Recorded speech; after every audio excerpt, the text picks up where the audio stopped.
Thank you, Cindy. Okay.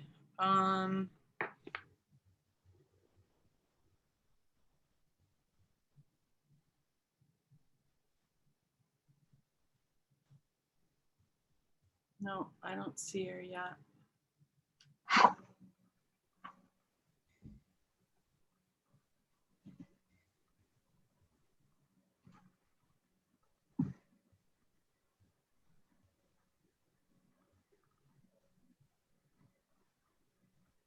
A few more people are coming in. This is Kathy Meridian. Can you hear me? Yes, Kathy, we can hear you. I had to call in. I'm struggling with getting in, so I'm here. But okay. We'll go ahead and take the roll and call to order the meeting. I did resend you the link to 2 different emails. So I don't know if that helps. A new Zoom link, you mean? Yes. Okay, but yeah, my computer's like locked up for some reason after trying, so I can't even get to my email. Oh, geez. Okay. So, why are you on phone too and you can't get in? No, I think you're the only person that is having trouble getting in, although Ryan is not here, so I'm not. Okay, well then I'm here. You can call the meeting to order and do the meeting, and I'll just try to click in when it works again. But Okay. I'm here by phone. All right, sounds good. Thank you, Kathy. I am going to call the meeting to order. It's 2:04 p.m. and we'll do the roll call. Brenda Marcy is excused, and when I call your name, please say the city, county, and state that you are in currently. Kathy Meridian, we'll start with you. I'm here and I'm in Douglas in Allegan County. Douglas, Michigan, Allegan County. All right, Cindy Osmond. Oh, you're muted. Sorry, I'm here in Saugatuck City, Allegan County, Michigan. Ken Truster. Here, Saugatuck, Allegan County, Michigan. Jerry Donovan. Douglas, Allegan, Michigan. John Adams. Benville, Allegan, Michigan. Richard Donovan. Douglas, Allegan, Michigan. And is Craig Atwood here, just for the record? Maybe not. Okay. Joe Fry, are you here? I'm here, Allegan, Saugatuck, Michigan. Thanks, Joe. Is Ryan here? Not yet. Okay, he'll probably be dropping in. And we have Rich, limited time, but is Rich LeBombard. I'm here, Douglas, Allegan, Michigan. Thank you. Okay, now I'm going to move on to call for an approval of the agenda. Are there any additions to today's agenda? Can I call for a motion to approve the agenda as presented? I'll make that I'll move. motion. I'll Okay. second. John. Kathy made the motion, second John Adams. Kathy Meridian? We have to vote. Yeah. Cindy Osmond? Yes. Ken Truster? Yes. Jerry Donovan? Yes. John Adams? Yes. Richard Donovan? Yes. All right, thank you. Agenda is approved. Next, we have to approve the minutes. Do I have any changes to the minutes from June 25th? If there are no changes, can I call for a motion to approve the minutes? I'll So move to moved. approve the minutes of June 25th. Ken Truster, do I have a second? Second. Richard Donovan, second. I have to do a roll call to approve the minutes. Kathy Meridian, Yes. Cindy Osmond, Yes. Ken Trester, Yes. Jerry Donovan, Yes. John Adams, Yes. Richard Dunn. yes,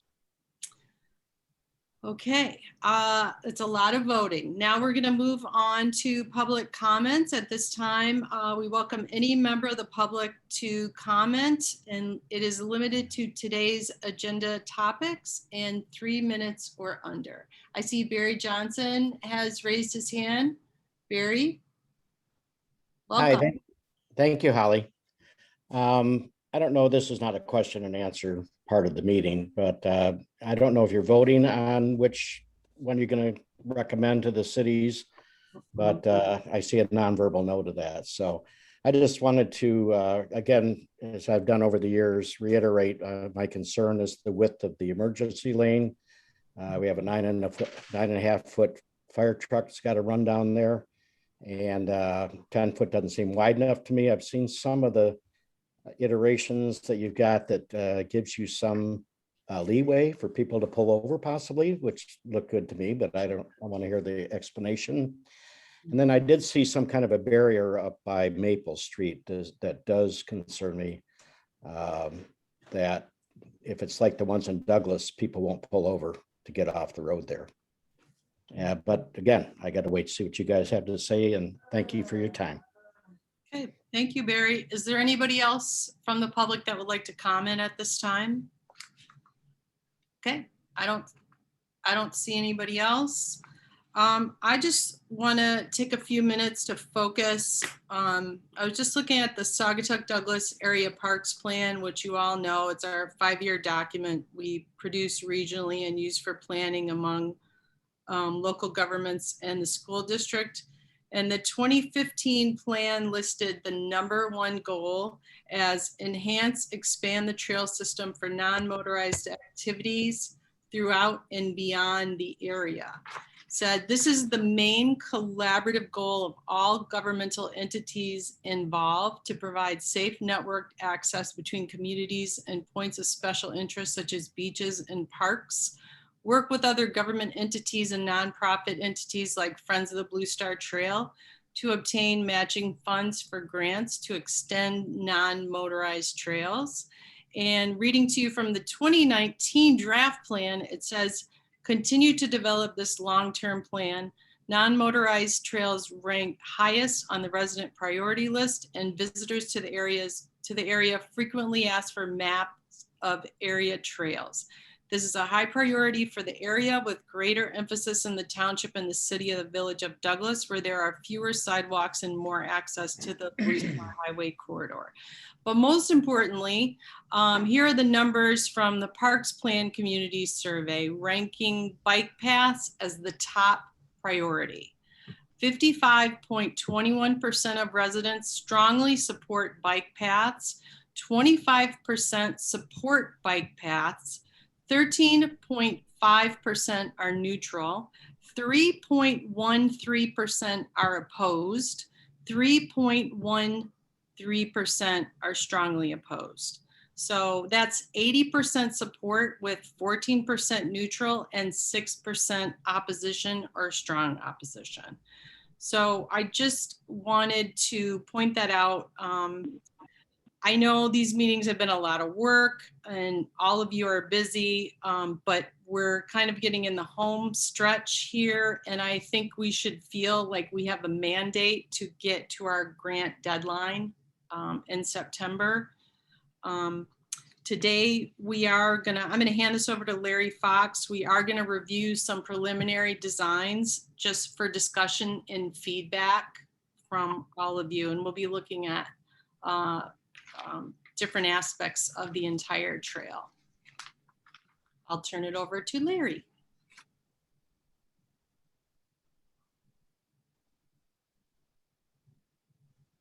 All right, thank you, Holly. Appreciate that. And good afternoon, everyone. I'm going to share my screen, and we've practiced this, so I'm quite confident we can do it. Okay, should be coming up. Everybody should be able to see my screen. Okay, to partially address Mr. Johnson's question, we are not asking for approval of any one alternative today, but again, what we're really trying to do is focus and refine so that our comparison of alternatives kind of keeps getting narrower and narrower. And so today I'm going to present different sections of the trail and what I believe are the alternatives to take for further consideration and cost estimating. If we can still eliminate some of those as we go, so much the better. But you're going to see we're trying to break this down into smaller segments and actually identify which type of trail, what we call typical cross section, applies to which area and where we have different alternatives. And since Rich has some limited time, again, we should start probably at the bridge section. So with that, so that's really the only one that's not quite as well organized in this presentation, but I'm going to scroll down to this. So we had talked last time about this option D, and then the south approach and the bridge section really are part of one option, option D. When we get to the north bridge approach, there's really two options to that. One is option D and one is 2F, where one is on the roadway taking up the acceleration lane, and then the other is expanding the sidewalk off from the behind the curb. So we will talk about those. And then also we have what we call, and I'm sorry, I'm going to be bouncing around and this might make you dizzy, but we're calling 3-lane configuration as well. And again, this, even though we don't show it, this 3-lane configuration, the south approach and the bridge section would be the same. The north approach would again have two options, being on the road and then behind the curb. Okay. So what we talked about last time and presented is going back to, I'm going to find my, sorry again, I'm going to be scrolling through these. What we called last time is, it's not here, the modified option 1D. And let me pull that up.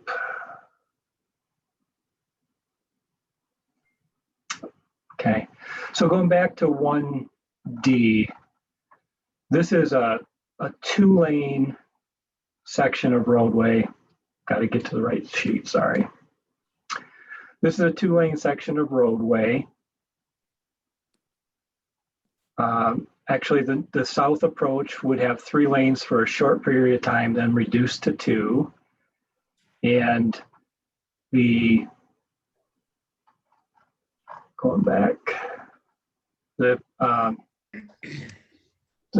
consideration here would be starting with this 14-foot non-motorized trail, which is really 2-foot clear, 10-foot trail, 2-foot clear. So keep that in mind as we talk about these. We're going to get kind of intermixed with these.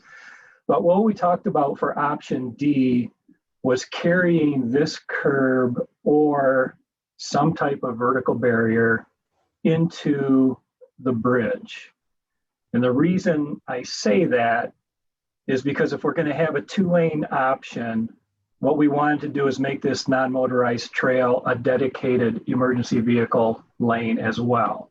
So similar to what's south of Washington Street in Douglas, basically carry that section through the south approach and through the bridge, and then potentially through the north approach, but that's where we come 2 options. So this is one option, narrowing to 2-lane with some type of barrier between the traffic lanes and non-motorized trail. And again, the reasoning for that is for emergency vehicles, then having this dedicated access and having a separation between the traffic would prevent people who are southbound and hear or see an emergency vehicle in their rearview mirror from pulling over into this lane, which is because it's going to be dedicated to emergency vehicles, we need some type of barrier here, whether it's delineators or curb or something to define that, okay? And if you recall from our meeting with the emergency services people, this seemed to be an option that they could get behind. They didn't fully endorse it, but certainly were willing to consider this one. So that is one of the options. The other is to go to, which we don't have a plan up yet, the 3-lane option, where we've been doing some refining of this. So I'm going to take the bridge section. So what our goal here is to provide, still maintain 3 lanes. And again, hearing Mr. Johnson's comment, that was also brought up in our meeting with the emergency services people. The 10-foot center lane is, I guess, not preferred, and 11-foot certainly preferred. So this option provides 3 full 11-foot lanes. It does push the lanes all the way up against the face of the curb on the northbound lane, and then all the way up against either a face of delineators or delineator and curb on the southbound lane. Then provides us with a 2-foot clear zone, an 8-foot non-motorized path, a 2-foot clear zone, and then still the full 7-foot sidewalk. So this provides the 3-lane option. It is not fully AASHTO compliant because it's an 8-foot, we end up with an 8-foot trail with 2-foot clear on each side. But my belief is that this is an acceptable option, and we could get this approved through MDOT. I can't guarantee that, but this with justification, I think could be approved. I go back, it's slightly different for the south approach because the lanes change slightly, and we have curb and gutter instead of just a stand-up raised sidewalk. And so part of this northbound lane does go into the gutter, a portion of the gutter, but we do gain a 1/2 foot on each side of the 3 lanes. So we're calling this the 3-lane configuration bridge section. So those are the 2 alternatives that we had for crossing the bridge up to the north approach. The third one could be, well, I guess it kind of goes, well, the third one could be just the 2-lane section. No, I'm sorry. The one with traffic signals at both ends, which are going to be a couple $100,000 as a minimum, plus not eligible for TAP funding, except for a very small portion of that. So I don't know if that's still something you want to pursue or not. It seems like that would go better after you have the traffic study completed. So I guess, are we in agreement? This is what I'm looking for here before we get into detailed costing, is that these 2 alternatives are reasonable to continue to pursue for the bridge crossing.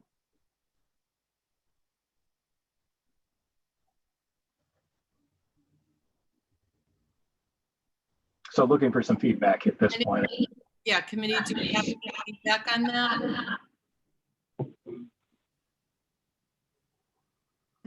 Well, Holly, I'll weigh in first, I think. To me, in looking at all the options that we've looked at over time, I believe this one is the one that we should continue to pursue. I mean, this seems to satisfy best most all of our concerns. There's still the question about, in my mind, about delineators and things such as that. But I think we should continue to pursue this option and resolve those questions. And I have to apologize. My internet is kind of unstable here, so my video is going to be going on and off. Thanks. Thanks, Ken. Yeah, it's a problem for all of us. So, all right. So basically, you can support this configuration because you've got 3 dedicated 11-foot lanes here, and we have talked about the delineators. Ken in particular having so very many delineators, but we may have to find a creative solution for that. Does anybody else have any feedback? Holly, it's Richard. Yes, Richard, go ahead. Larry, just to clarify, you're not asking us right now which one we prefer. You're asking which multiple choices you should continue to explore and provide cost estimates for. Is that right? That's right. That way you've got all the information you would need in order to make a final determination and recommendation. Okay, so we still have the 2-lane and the 3-lane options in the mix, right? That's correct. That's the way I presented it. If you were to choose to say, we just don't want the 2-lane option, or we just don't want the 3-lane option, and agree as a committee to just drop it, then that would be fine with me. But I don't see any harm in pursuing these 2 options. Okay, then just, I guess, one comment about the 3-lane option that you said you thought would be subject to approval by MDOT. From the Friends' point of view, I think our board is going to be concerned with proceeding with raising a substantial amount of money and going down the path if there is a significant chance that MDOT is not going to approve it. So could you maybe explain what is your basis for thinking that MDOT will approve it? And then secondly, what happens if they don't? Sure. So my basis for thinking MDOT would approve this is the previous AASHTO standards were actually 8-foot non-motorized trails. So there are a lot of trails that have been funded by TAP and trust fund in the past that are only 8 feet wide. The newer standard is 10 feet with 2-foot clear. In this particular case, because we have a pedestrian sidewalk that's directly adjacent to a non-motorized trail, the non-motorized trail we're talking about typically is for combined traffic, both pedestrians and bicyclists. And so if we're taking the pedestrians out of the mix and putting them on a separate sidewalk that's adjacent, and we're only talking now about really bikes, then that is one reason for approval. The other reason I think that this could be approved is we have had in the past sections of reduced width that have been approved by MDOT TAP where conditions dictate that we cannot get a full 14 feet. An example is on the Otsego County Trail, where we're crossing under an I-75 viaduct. So we didn't have room between the railroad right-of-way or the railroad and the actual abutment to get the full 14 feet. So they approved for about a 400-foot section, an 8-foot wide trail. We put reduced width signs in advance of that, and that was fine. So those are the reasons I feel. I think it's, you've gone through, if we can show them we've gone through all the alternatives, we have reasons for eliminating some of the alternatives, and that we are down to a couple of alternatives, and if this is the chosen one, state the reasons why this is the best alternative and the process that we use to come to that determination. I believe that it could be or should be approved. So I give it a pretty high chance. So the second part of the question is, so if you submit on this alternative and you're raising funds, so the TAP submittal will be October. We should know preliminarily, Emily, at what point would we hear back? I mean, they would get back fairly quickly and ask for additional information. So if it were turned down, or, I guess the next thing is to reapply at the next opportunity with a different alternative, which I don't know what it would be. I guess it would have to go back to the 2-lane and full 14 feet.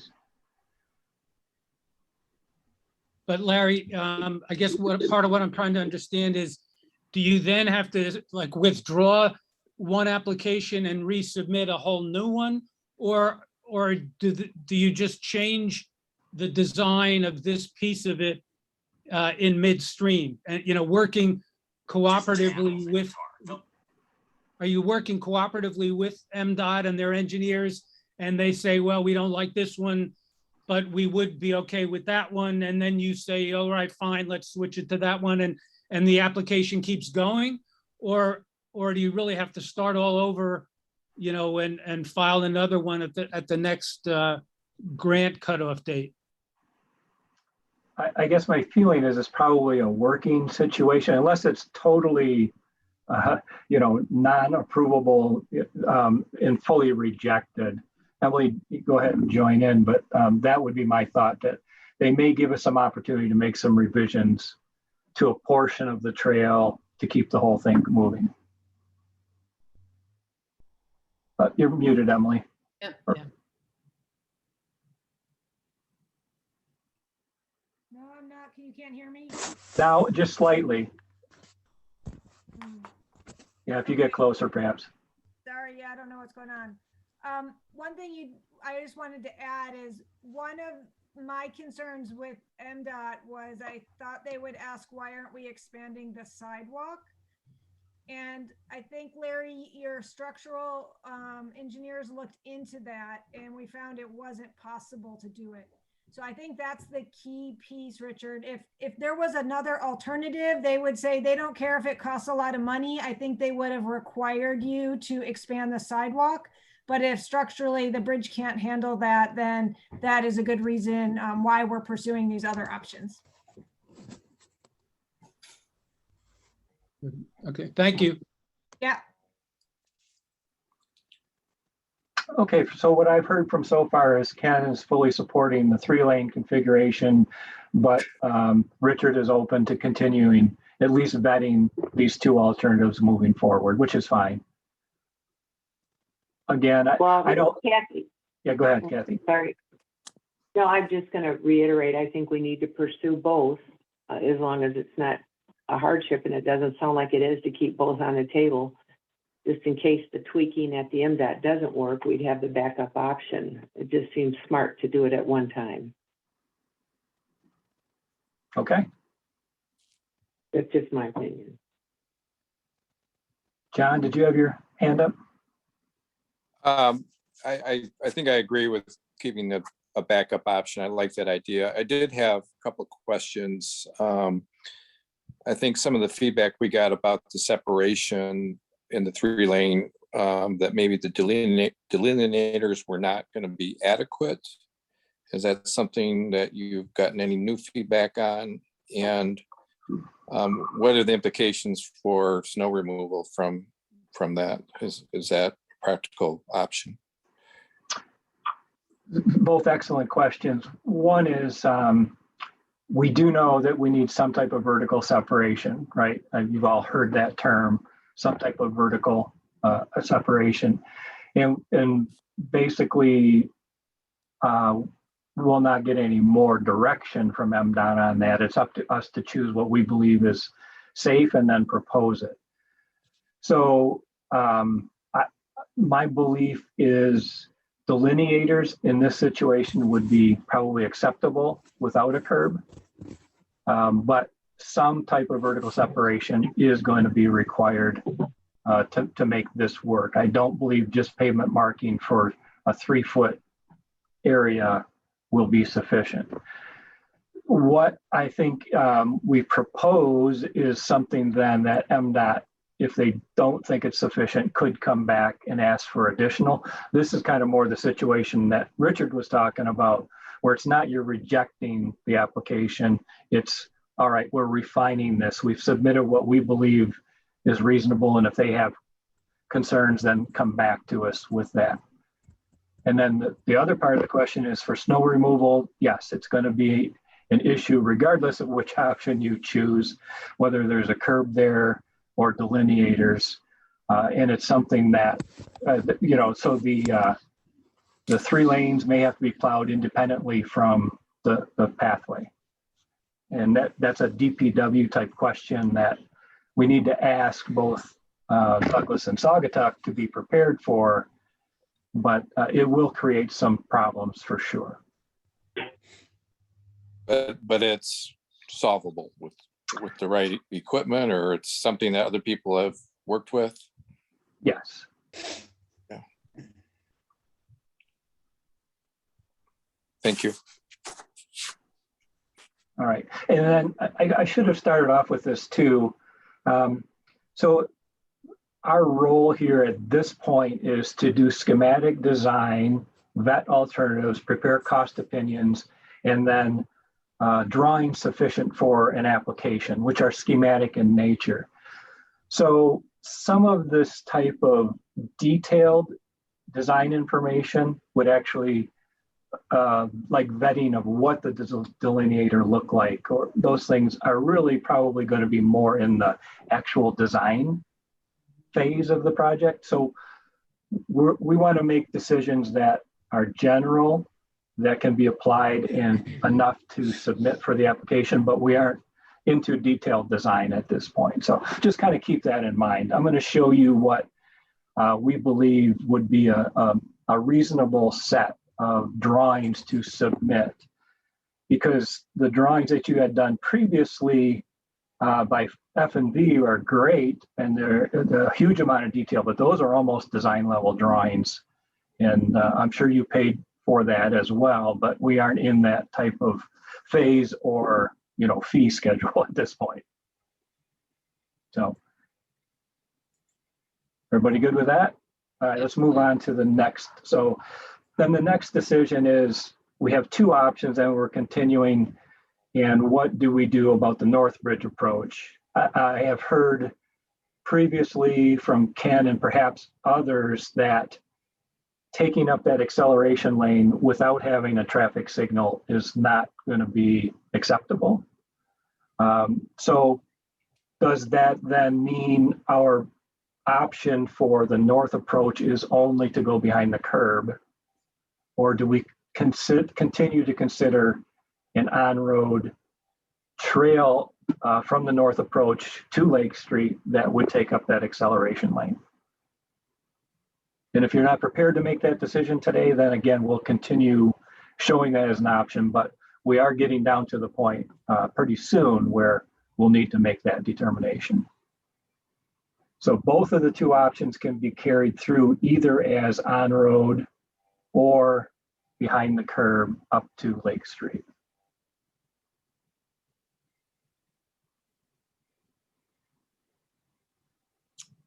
Is there a, Or Richard, John, go ahead.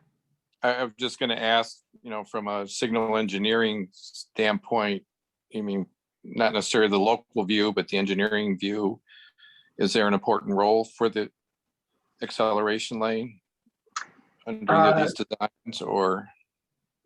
It appears that it does help that intersection function by, this is just appearance. And this is, again, that's something that really should come out of a traffic study, signal study for that intersection. But because you have a left turn lane and a right turn lane, and the right turn lane is a fairly short lane, it does allow the right turners to continue to move out of that lane.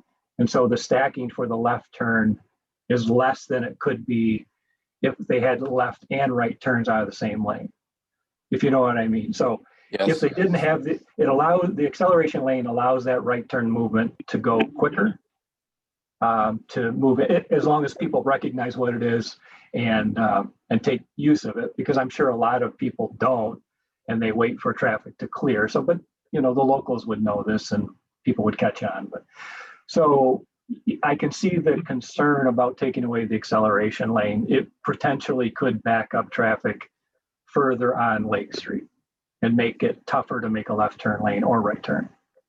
If I may chime in here, as one who's lived at that intersection for over 13 years, including a time before that acceleration lane was put in place, I can tell you it's a huge difference of expediting traffic through that intersection to have the acceleration lane there. I mean, a big difference. So one thought I had about that is we can still show this type of configuration here for both options, but then we should include the cost of a traffic signal at Lake Street as part of that option, which then takes away hopefully the need for acceleration lane. Well, I don't agree with that. I mean, if the only way we can have an acceleration lane has to do with the traffic signal, I don't believe that's the case because that's not the way it is now. No, I think you're thinking I said opposite. So if we had a traffic signal, then potentially we can do away with the acceleration lane. If we Sure. don't have a traffic signal, we need to keep the acceleration lane. I would agree with that. Yeah. Okay. So if we were going to use this one on road, we would need to include in the cost of a traffic signal at this intersection.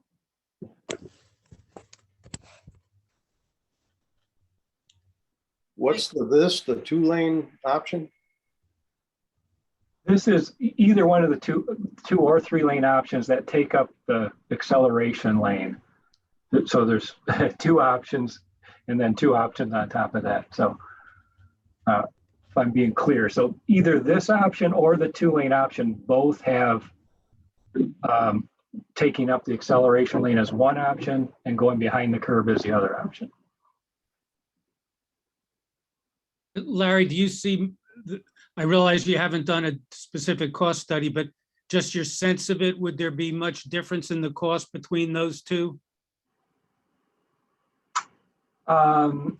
If we add in this traffic signal to taking up the roadway, then definitely that would be more expensive. There is probably, if we don't have the traffic signal and we were just to take up this acceleration lane, then my feeling is this would be less expensive to utilize the roadway because we do have to expand the sidewalk.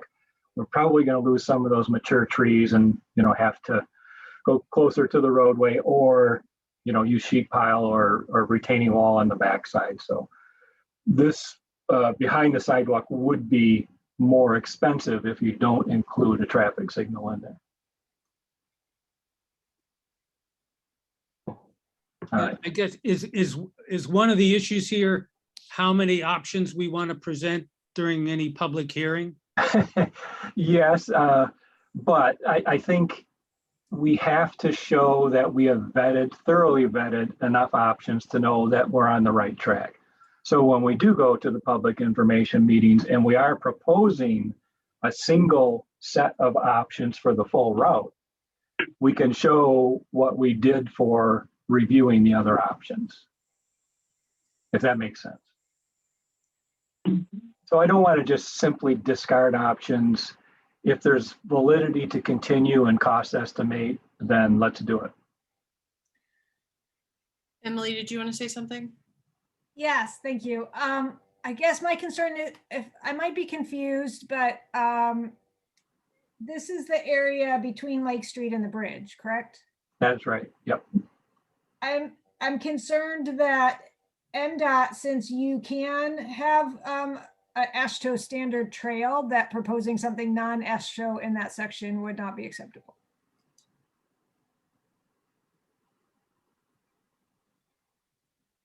All right, so you are saying that the off-road option would fit that category better as well. Correct. So that's what I'm thinking. And then you're just doing the smaller trail when you get to the bridge, and you can actually probably paint like walkers one way, bikes, the other way when they split off or something of that sort. That's my gut instinct. MDOT, it would be just the very minimum. And if there's another option, I don't think they would approve it.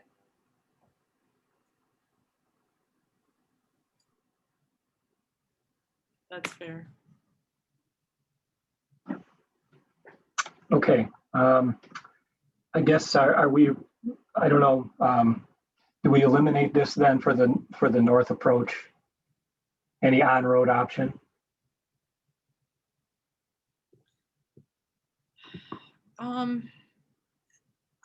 I agree with what Emily just said. I mean, if we're going to try to do a variation on the bridge because, you know, we are just limited, we have limited space and this is what our community has chosen, then I think that we should try to keep within AASHTO standards in that approach to the bridge.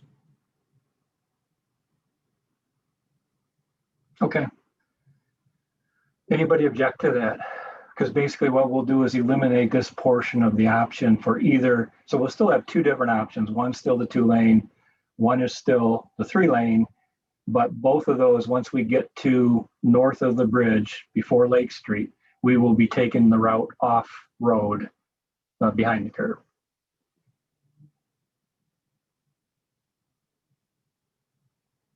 All right, hearing no objection, I think we'll move on. We do have a lot of other options to look at today. All right, so now this is kind of where probably got a little more organized in looking at different options and putting them on paper anyways. Okay, so well, first off, let me show you a project that we did in Boyne City that I think this is the end product of what we would propose to be. So this is very similar to what you're going to see. It's more refined, but basically it lays out the proposed pathway. And then the different colors relate to different types of trail, whether it's boardwalk or it's a separated trail or it's an independent trail or whether it's a shared use roadway.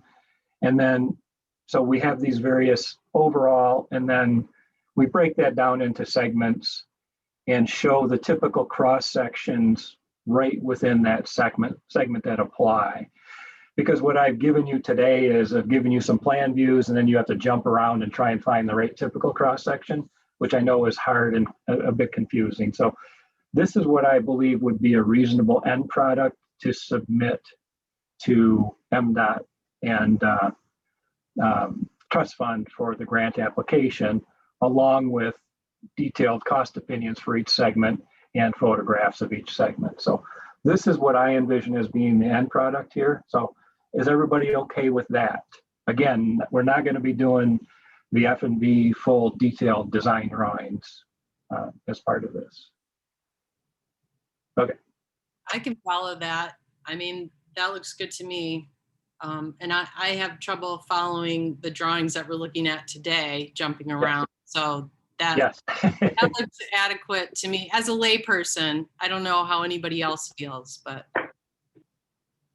Yeah, and I think once we get to the public information meeting and all of that kind of stuff, those other drawings that make it so much easier to interpret what's going on are very helpful. So sorry I have to drag you through these today, but we didn't want to get to a point where we're jumping ahead until we've had these discussions. Okay, so for the section, all right, so we've talked about up to Lake Street, and now we had told you we would look at other options. So we still have the one option from F&V that was included in both 1D and 2F, which is basically expanding the roadway. And the intent there was to get a lane line delineation, a 5-foot buffer, and then 14-foot of trail. I'm not showing you a typical cross section for that. But so basically it's a lane addition or shoulder addition. And the way they're going to achieve the separation was by pavement marking and rumble strips, basically, which is okay. Again, the AASHTO standards are very, this is one area where it's a bit confusing because they define that 5-foot separation from the edge of the paved roadway, which really means the edge of the paved shoulder and not the lane line. And if you've got an 8-foot paved shoulder, you know, does that really make sense compared to a 3-foot paved shoulder that you're really being pushed that far out? So that's one of those kind of gray areas is how do you interpret that AASHTO standard? So this can be workable. I'm just saying it doesn't fully meet the AASHTO standard 5-foot separation from the edge of the pavement. So if you really wanted to meet the edge of the pavement standard, in this area, we've got the very steep embankment down away from the roadway to the northwest. It's probably a good 25-foot drop in that area. So in order to build a trail that is at least 5 feet off the existing pavement, then we would be looking at a typical cross section that is either one of these two options. So you can build a boardwalk. That's what we call an at-grade boardwalk. So this side of the trail matches the existing grade. So it's still up on the embankment, up on the top.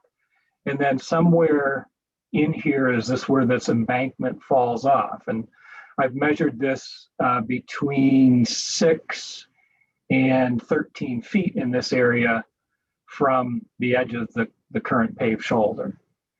So in order to do this, we would have a boardwalk then that basically has a much longer support on the backside, has a rail, but then, it doesn't impact the roadway and, fully compliant with AASHTO. Just going to be very expensive. And of course, boardwalk is a maintenance item as well.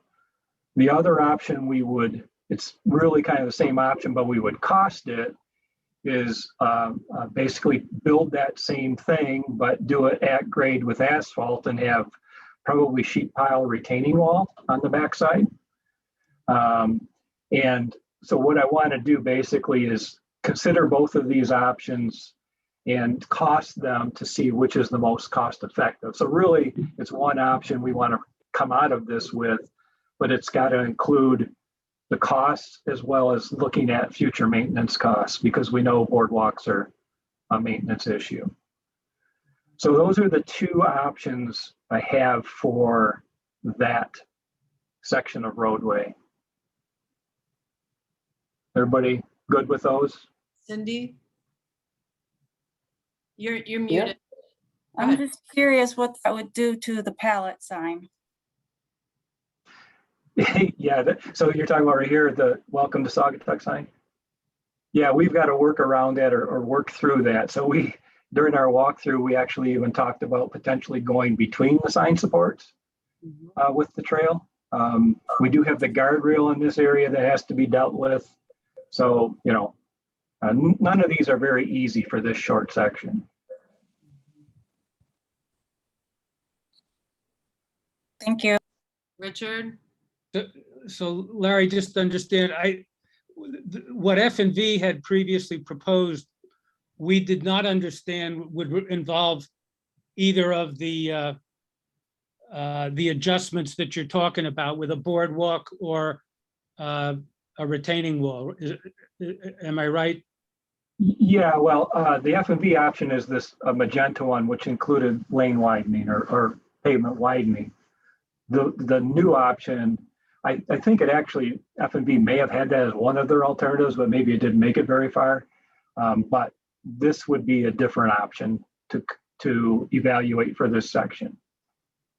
And just tell me again, why is the F&V lane widening solution not adequate? You don't think it meets AASHTO? Because the two you're talking about, both I can tell are going to cost some money.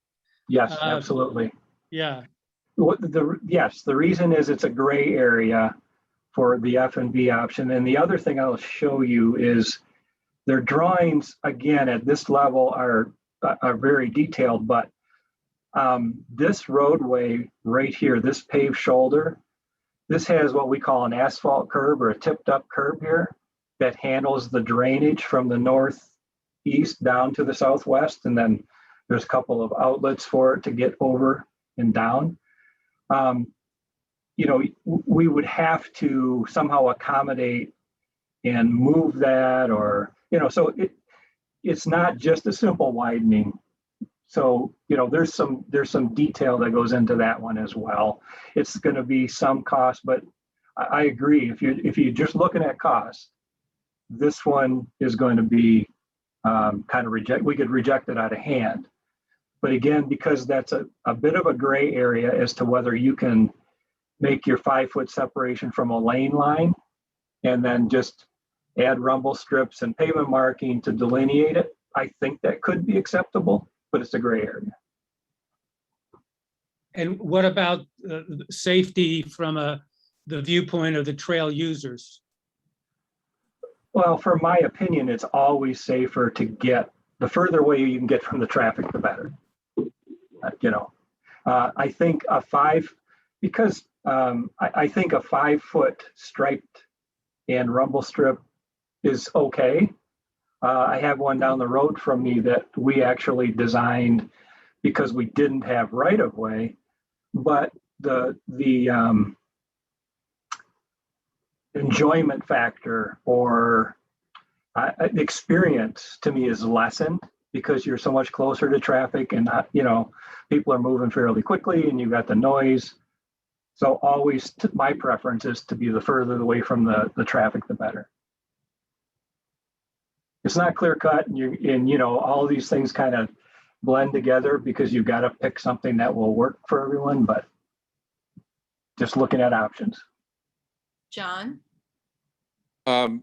Just a couple of comments. It's been a while since we've looked closely at this section. My recollection was the original F&V plan had some separation, like a couple of feet of grass in it. I don't know if that's relevant. And I recall that the pavement actually widens fairly significantly as you approach the Lake Street intersection. And I think there was a concept of borrowing some of that space. Has that been considered?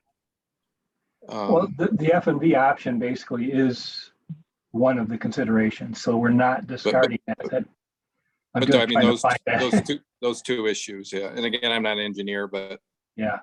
I just want to make sure we understand their point of view. You may think may have a different one, but. All right. So this is that area and this is the F&V plan. So here's where this 1D, and this is the area between Lake and Maple. So it's split into two plans. This is the big embankment, and this is their typical cross section here. So basically, here's what I'm talking about is the 11-foot lane. Here's a lane line. Here's a 5-foot buffer, and then here's your non-motorized trail. And so it is basically an expansion of the roadway. Right now, this probably comes out somewhere in here with the pavement. So again, we'd have to get rid of that asphalt curb and then pave this and perhaps put a curb out here. So this is, unless you're thinking of another option that they had, John.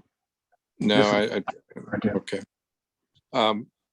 So if I hear you, you seem to be proposing that we pursue this original option, but you think we better have a backup in these others because it's not a given and it would be approved. Is that kind of what you're saying, or?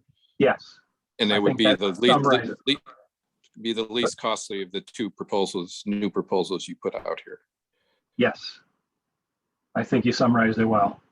It's a backup option that we should vet, and then, cost is obviously a consideration as well. As long as everybody feels that this can be done safely and it provides the experience you're looking for, then that's great. I'm not trying to get rid of this option by any means. Thank you. Joe Fry, you're muted, but you got your hand raised. Well, everybody, hey, just had a question. I just wanted, the section that we're looking for is between the bridge and Maple Street, correct? Going up the hill? Yeah, this particular section is strictly from Lake Street to Maple Street. Okay, I just wanted to make sure that I was looking at the right map. So just a couple of things from the township's point of view and some things that we have been discussing from our residents about Blue Star Highway and its safety is, the speed and, everyone's kind of rushing through because it goes from 35 to 50 quite quickly right there, is, sometimes, bike paths on roads do allow for that kind of traffic calming measures there if it's a part of the road in a buffer, but because your mind thinks, hey, it's a little bit more snug. Is there any conversation about having, like, on the Douglas side, there's a little like garden thing, but having that garden gap on this side as the buffer? Am I making sense? I think I understand what you're saying. So on the Douglas side, you've got the roadway, then you've got a back-to-back curb situation with an interior landscape curb, basically, that provides us the separation. Yeah, in that 5-foot buffer that you have. Right. That way it kind of has an actual physical barrier, also kind of snugs the road a little bit so people automatically start slowing down.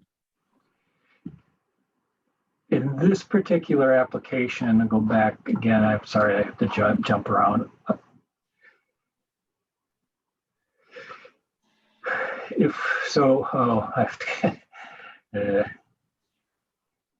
go back to the F&B plan. All right, in this particular situation, we would probably have to provide not only, we probably would want to have a couple feet of shoulder. I don't know, perhaps this one could be shrunk. And then, so this 5-foot buffer could have curb and gutter on both sides is what you're saying. And then some type of raised island. Yeah, that's possible. Certainly more costly than this. And we'd probably have to redistribute this a little bit to keep some paved shoulder in this area, but. I just wanted to mention that, as that has been, we keep having residents come to our meetings about traffic on the road, and if there was a bike lane that all of a sudden it's a little bit, it's on the road, but as it comes up around that corner, that might be some concerns for our residents, and then bikers utilizing it. So just some thoughts for discussion. Thanks, Joe. John, did you want to say something else? You're muted. I was just going to suggest, I assume that if we had to do something beyond just a 5-foot buffer, that some kind of vertical separation would probably be a lot less expensive than a huge boardwalk, both to maintain and to build. I don't know if that's the most desirable option, but I assume that would be maybe a middle ground between existing proposal and the 2 new ones. Yes, potentially. Okay, we'll look at that and see if that we could somehow fit this in here. Okay. It's not as expensive for long-term costs, but also, I would agree with John that that might be, a nice meet in the middle.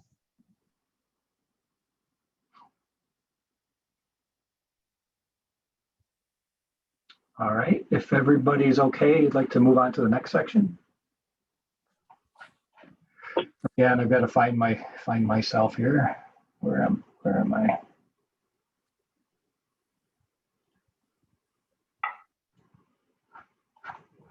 Okay, so this next section, we don't really have multiple options. I've heard from the previous plan, basically, that this is intended to be off-road separated trail in this section. So this is from Maple Street to Old Allegan Road. So this would be in the township and county roadway jurisdiction. So in order to get a separated trail in this area, I did look at this. We do have just north of Maple Street, we've got a ditch and then basically a pretty big embankment that goes up. And then these homes or garages or dwellings are pretty close to the right of way. And so really And I believe that the right of way is not as wide here as it is slightly further north. So in order to build this trail and keep it a separated trail, sorry, I must have lost it. My typicals. So this is where we call a retaining wall section. This, nope, sorry. Jeez. There we go. So this is the one that from Maple Street, 350 foot north. So basically it could be a block retaining wall that varies from, it looked like maybe 4 to 6 feet tall. We get our separation from the roadway. We get a 10-foot, paved path, and then 2-foot clear zone to some type of retaining wall. It does add cost, but because of this embankment, it's going to be necessary. Either that or you need to get easements from the adjoining property owners and excavate onto their property. And since they're so close, I don't think that's very likely. To go back to the other one. So that's this first section. Then you get to the flooring company and up to the motel, and this widens out pretty good. It's fairly flat. It's looks like it's high ground. So here you could do your standard separated trail here without a lot of difficulty. So that's going to match pretty much what's north of Old Allegan Road. And then I don't know if everybody's noticed, but this section from the motel to Old Allegan Road, it's only several hundred feet, but that is definitely wetland. We don't have room to build a trail here, so likely going to require a boardwalk, or it would require a permit to fill in that wetland and build a separated trail. So in this section, that our cost would be based on a boardwalk type typical cross section. John, Everybody did good? Yeah, go ahead. you have Sorry. questions, John? No, I'm fine. Okay, then the next section is, I'm going to skip over a couple of these first and go. So now this is when we get to North Street and north of North Street and talk about, we basically have 3 options on the table at this point, and I want to explain them a little bit. So at the last meeting, Joe had brought up the desire to look at an option that continues on the west side of the Blue Star Highway through the park area and past the cemetery to Clearbrook, then could be a shared use roadway from there over. So we will take a look at this in terms of costs. I do want to tell you that just like from Lake to Maple, we've got a large embankment that's close to the roadway in this section. So this area would then have either the at-grade boardwalk or retaining wall, typical cross section.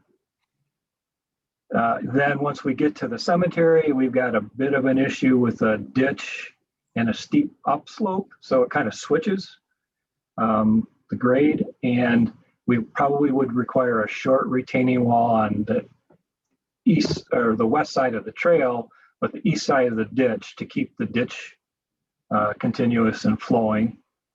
Then once we get a little ways further north, we can utilize some of that right of way, get up on or the opposite side of the ditch and utilize that as a separated trail. And then on Clearbrook, actually looking at that, driving that looks like you could probably have a separated trail if you wanted to, or you could have shared use roadway because it is a low volume roadway. So this is one option that we're costing. I think at this point, Joe, you had mentioned last time about shared use roadway for Clearbrook. So if we just want to cost it that way, that's fine. Right. Okay, so we'll continue and we'll develop cost opinions on this. And then the other are 2 additional options that were previously talked about when we got into this. One is on the north side of North Street, having a separated trail on the old railroad grade, going northwest somewhere before the stream crossing boardwalk section across the wetland and creek, then separated or independent trail up along up this hillside and then up into the cemetery, and then shared use roadway out Cemetery Road to Holland Street. Then the third option is to continue on North Street, try to continue to have a separated trail on North Street because that is fairly busy and we didn't want that to be a shared use roadway, or that was the information I was provided, and I agree with that. In order to do that, we would need obviously a bridge or boardwalk section to cross the creek, then some independent trail, and then just like when we talked about north of Maple Street, we've got a large embankment that goes up off the roadway in this section. So again, it's an area that would require some retaining wall. So I guess at this point, we're planning to cost these three options for the township section. And then of course, I'm sorry, this Elizabeth Street would be shared use roadway. So we'll continue and cost those unless there's some objection. I will say that these are some detailed plans that were done by H&S engineer Hurley and Stewart for the previous application, which are basically this option here that goes across through the park and then shared use roadway on Cemetery Road. So that's been pretty well developed, and we'll just use that and update their cost opinion from that. Joe, go ahead. So just a couple things on the township's perspective from hearing from individuals. Can you blow up the section on the North Star with the second one? This one or the one below? This one. Yes, thank you. So the Blue Star Trail continues all the way at the corner of North Star and Holland, and going up those little roads there for a shared use roadway. I was kind of curious why the proposal wouldn't go from, go all the way along North Street to Holland Street instead of cutting through all these little neighborhoods. So you're saying at Elizabeth Street continue? Correct. Yep. There's a shared use. That way, yeah. That way, there's only one house, I believe, there, and then it's an open, there's not a house on the corner, and you're not going in front of all those residentials and having bikers, because most people would go that way. And then if you zoom up, and if it does go through the park project, instead of going and cutting through, it just go up north there, up to Clearbrook, on a shared road use, and not go down Cemetery Road there. Okay, so this is kind of where I need the committee to give me some direction as to how the committee is working with the township to, vet options, because we can easily change this shared use roadway and go directly north, and we can easily change this option and go continue separated trail along North Street to Holland, but we just kind of need direction as to, we don't want too many options, but 3 options is fine. But can you give us some, do we just follow Joe's suggestion there, or how do you handle this as the committee? John, did you have a comment? Well, one, I just want to verify the existing trail goes to North Street. It looks like it does, correct? Yes. So the existing on the Blue Star ends here at the. So it would intersect the existing trail. I can't recall. Obviously we didn't vet this North Street option very heavily before, so I don't recall why that wasn't considered.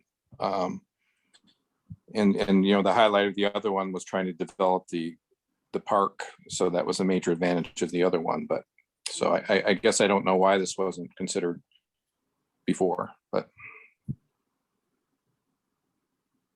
I guess if the committee's okay with it, I would just delete this line. And we'll continue this with a blue line, a separated trail out to Holland Street for costing. And then delete this line and continue north on this roadway. I don't recall the name of it, as a shared use roadway out to Holland Street. So basically it takes this line and does that. And then this line, whoops, that one's not going to turn. And do that and change it to blue. And if that makes sense to everyone, then we can do that. Thank you. It's as easy as that. Yeah, Is anyone familiar with that corner property there? What is that corner property? It looks open. This looks like it goes with this home. And I think the last time we were there, John, wasn't it for sale? It may have, I guess I'm talking farther Oh, west. This looks like a wide open piece there. Yeah, I think that's where there's a storage barn, and then two small little houses.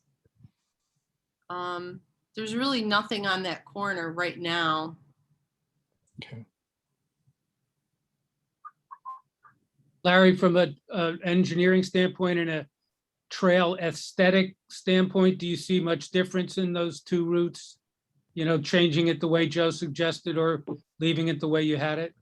No, aesthetics, it's pretty much the same. It would be a separated trail along North Street, which would be fine. And I know as far as trust fund, they would participate in funding for this.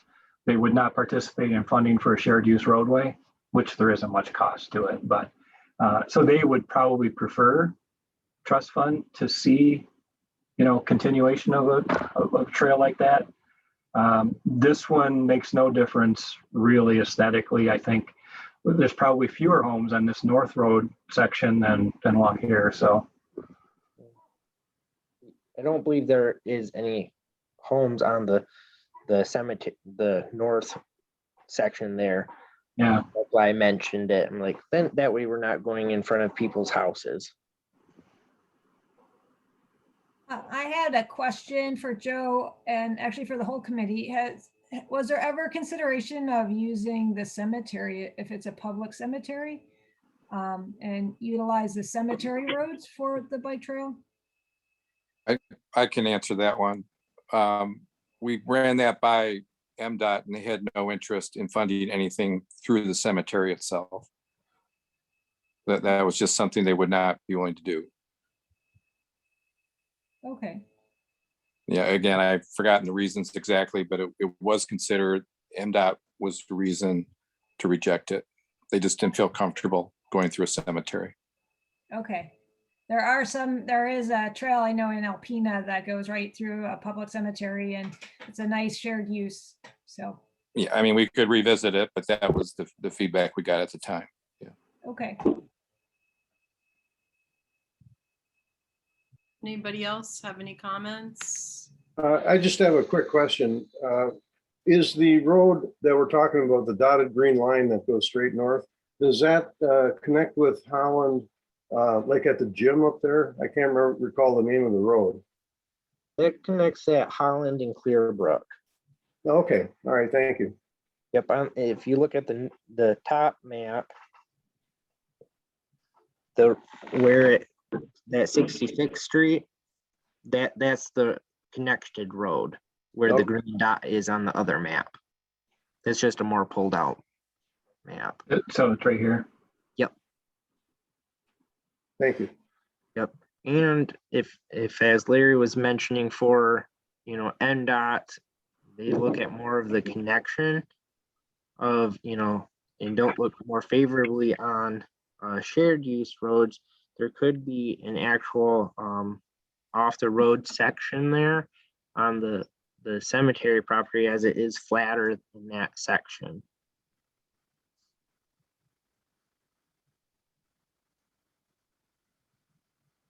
Okay, let's see. So we have the three options now for the township. I guess Joe and the committee, Joe, you had mentioned last time, anything that would go through the park would have to have your park commission's approval.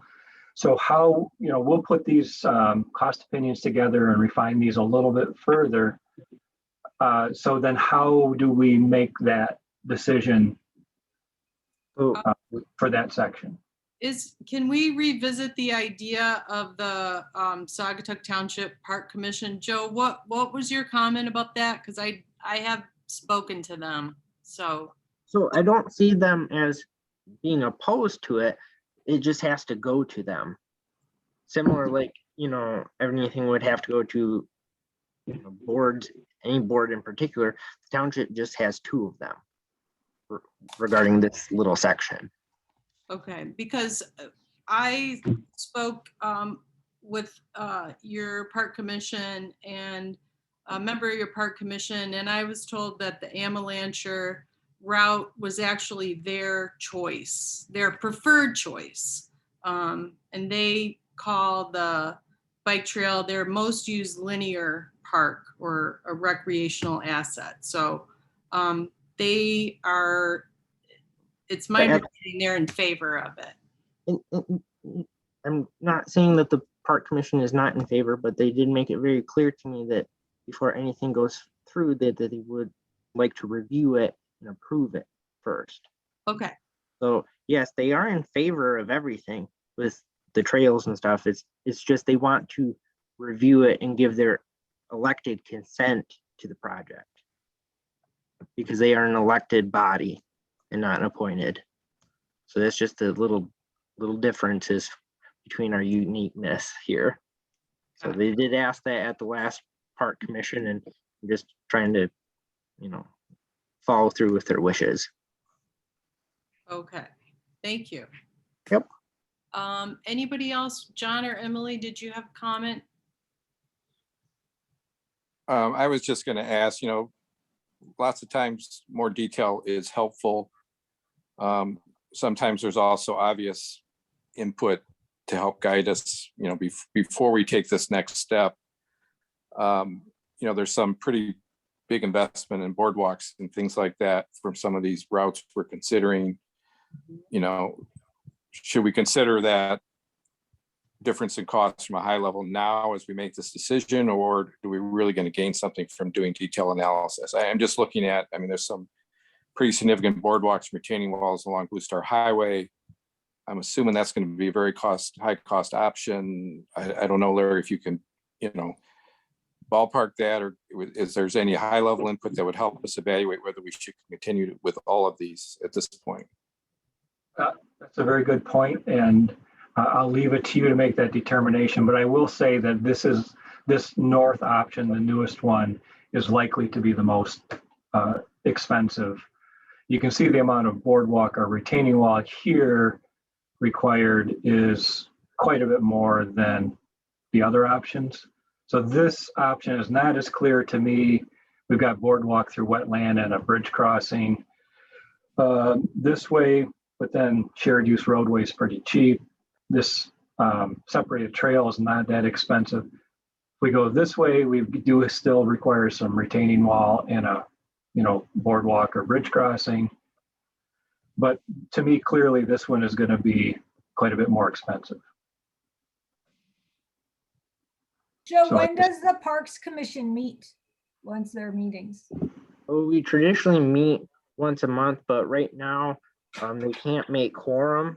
So that is our awkwardness right at the moment.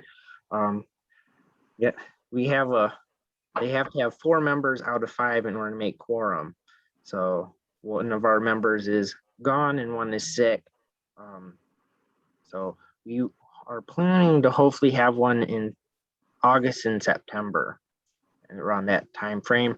But having spoken with them before, the section going through Amalancher Park there would be able to utilize the parks. I think that they would most likely be in favor of that one.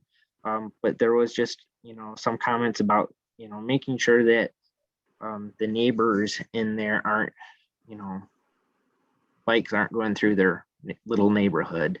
So that was the only concern that had been raised. But I can send this to them and, see what each one of them say before it goes to them. I I was think just that'd be thinking, great if we could get some preliminary feedback that, maybe this is just the preferred option. We just get into detail on that. That's great. If they still want some costs on the others, we can do some high level costs. I can ask them and, say, hey, this is what, it's not an official, consideration, but, this is what they're thinking. So I can let you guys know. Now I have an actual drawing because they did ask like, hey, is there like a drawing map so far? And I can give them these. Okay. Packet. And make sure they're aware of this one that has that detail on it, because this is a very well developed plan. Yeah, I will show them that. Yeah. And so obviously then this part goes away and we go north on 66th Street instead, but yeah. Okay. Cool. All right. Cindy, do you, ultimately, I guess it's the board that has the final say of which route, if I understand correctly. Any sense whether they would have a preference among these three routes? I know it hasn't been formally presented to them, but it might help us if we knew that. We really haven't I really haven't had a lot of public feedback on either route. I think Joe's been more closely in touch with that than I have been.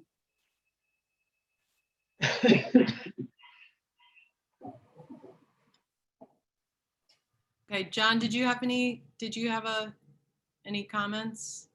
No. Okay, your hand is up. That's why I keep asking, sorry. Okay, Larry. Okay, so those are the sections. I think I've got the feedback I need.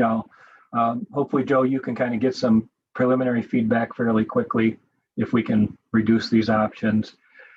I'll try to speak with them quickly and then I'll send you an email, Larry. Appreciate it. Okay. So what I think our next task is going to be going a little further into each of these options and getting some cost opinions for discussion. And then maybe I will just kind of wait on the public input session type stuff, but we are, I think, gearing towards making a recommendation within the next 3 weeks so that we have adequate time to get these through each of the boards and have public information and those kinds of things, so that we are dealing with one recommended set of different things through the whole. So we have one route basically that we're recommending, which we have the information for those that we've already vetted for discussion. But that is what I think we need to be focused on in the next, I'd say, about 3 weeks. Then I know, Holly, you were going to check on some public venues. Maybe I will want to, let me see here. What do I want to say? Oh, not to throw anybody a curveball, but I'm just going to say we need to choose the best option for crossing the bridge. Okay, I think that's just a given. The best and safest for the community. If we do end up with choosing this option, where we're just basically repainting, restriping, and having vertical delineators, this is something that potentially you could move forward with just between the two communities if it's not that expensive. And then the TAP application would start at Lake Street. So I don't know that you don't need to make that decision yet. We need to see what option we come out of here with and how much it costs. But in talking with Emily, in fair amount of detail about this, that we're not trying to circumvent MDOT, but we're trying to move things forward and take the responsibility of a decision out of their hands, not out of their hands, but their, you know, so obviously their fear, I don't, best way to put it, is why they won't give us direction is then they're assuming responsibility. So we, you know, that they don't want to take credit nor blame for any option that we come up with. They want us to come up with the best option and present it to them for approval. But if it doesn't need to be approved by then, by the communities doing it, then potentially that just takes one less potential roadblock out of the way. Emily, you want to expound on that at all? Yeah, I've talked to Larry about this a lot. I think it could simplify things in a lot of ways and take out sort of that unknown, Richard, that you are concerned about, because we don't know what they're going to throw at us when we apply. I think that one of the ways to approach it is the community is being proactive and trying to basically do a pilot. Let's see if this works. We can put up temporary delineators. We don't have to spend a lot of money, and we'll see if it works. And meanwhile, you can move ahead with the rest of your application for both TAP and trust fund for the rest of the project. And honestly, if this section doesn't work, you can come back and change it then. Maybe you do need to change the sidewalk or spend more money or build a whole separate bridge. I'm hoping none of those things have to happen, but you could come back and put in something more permanent and do that at a later date. So I think that there's a lot of good merit to doing it that way. And it's just something to think about. And again, I think that's a future decision. We need to come up with the best alternative. If it happens to be one like this, that's inexpensive, fairly inexpensive, relatively inexpensive, then potentially we could talk about moving forward with that section and not keeping it in the application. Trust fund isn't gonna fund this regardless, more than likely. They said they're open to looking at it, but likelihood is they're not. So Okay. TAP would be the one. Larry, this is John. We have had some discussions about what I would say kind of going it alone, as you're talking about on the bridge. And the feedback we received from MDOT is that if we create any gaps in compliance for this new portion of the trail, that would threaten our funding for the entire trail. And of course, we're doing a 20-mile trail here, and the Friends' participation would depend on this not damaging the rest of the trail. So, and that's something we've had discussions on. Again, I know MDOT talks kind of both sides of their mouth sometimes, but that is of significant concern to us. Okay, and again, it's a discussion item. It's two different approaches. Emily has had that discussion with MDOT as well. And, they can't tell you yes or no. So if we did it alone and then it came back that, well, now you've got this gap and we're going to do the next section of trail. I mean, that's something we would need to know before we make a commitment to this section. Well, that was one of my reasons to think of it as a pilot. And, doing it to see if it works, and it's part of your research to MDOT before you apply to them to figure out what's the best option. Okay. I mean, there's lots of good reasons to do it, but Yeah. that's obviously a concern. No, understandable. Okay, and again, that's a secondary discussion, but I wanted to plant it in the back of your mind for future. All right, let's talk about next steps and public participation. I think, is that right on the agenda? Am I following the agenda, Holly? Yep, that's exactly right. Okay. So yes, I do. Isabel's has offered us their back room to do a community open house. So I think we talked about maybe doing it an afternoon, evening, midweek. So as we get closer with more final plans, we can use that as a venue.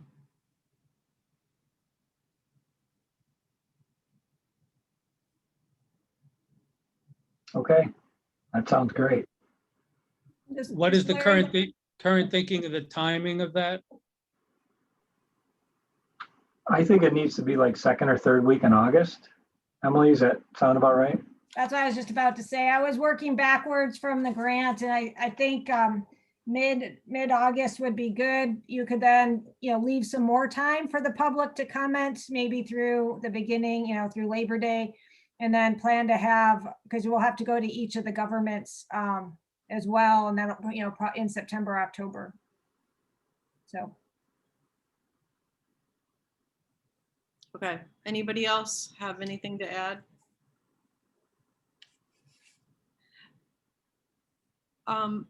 We also, I think we have another interlocal that we have to do. Joe, I heard you might have a boilerplate or a possible solution or an example of a interlocal. Well, part of the resolution the communities all approved was to have a long-term capital expense resolution and interlocal agreement on how we pay for this long-term. I have been talking to some colleagues across the state who I know work with communities, and they sent me some of their boilerplate stuff and how they how each municipality contributes to the long-term funding of this once it's built. So right now, the plan is for us managers to kind of go over some of those like administrative details. And then once we kind of get that, we will then come to the committee and propose those and see if you guys are okay with that. And then it can go forward and we will be on time for completing everything that was asked for the committee. Thank you so much, Joe. I'm really glad you came today. Problem. Yeah, we're, everyone here in the township is looking forward to this, and as our jobs as managers is just to make sure we get those administrative things done for you all so that we can make your goals a reality. So thank you. I really appreciate that. Okay.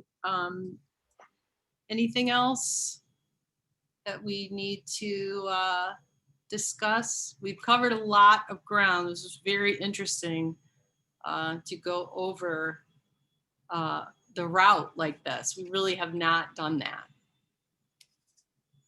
So thank you. It was a lot of work. It was, like Larry said, it was I don't want to say it was thumbnails because some of it was developed, but really until he gets our feedback, he can't really give us super detailed drawings, but I think this was very helpful. Does anyone else have anything they want to discuss? Larry and Emily, are you comfortable that we've covered enough for today? Yeah, I think so. I think we've covered enough. I do want to say one more thing is, again, in the back of your mind, we need to be thinking about who the applicants are going to be for the grant. So it might kind of result out of coming together with the cost opinions as to who has the largest cost share, in their municipality's jurisdiction, as to who might lead the tab. But it can either be the road commission or either the two cities, can't be the township. And then the trust fund, if we do one or two, we still need to kind of determine, and that can be city or township. Okay, that's something to keep an eye on.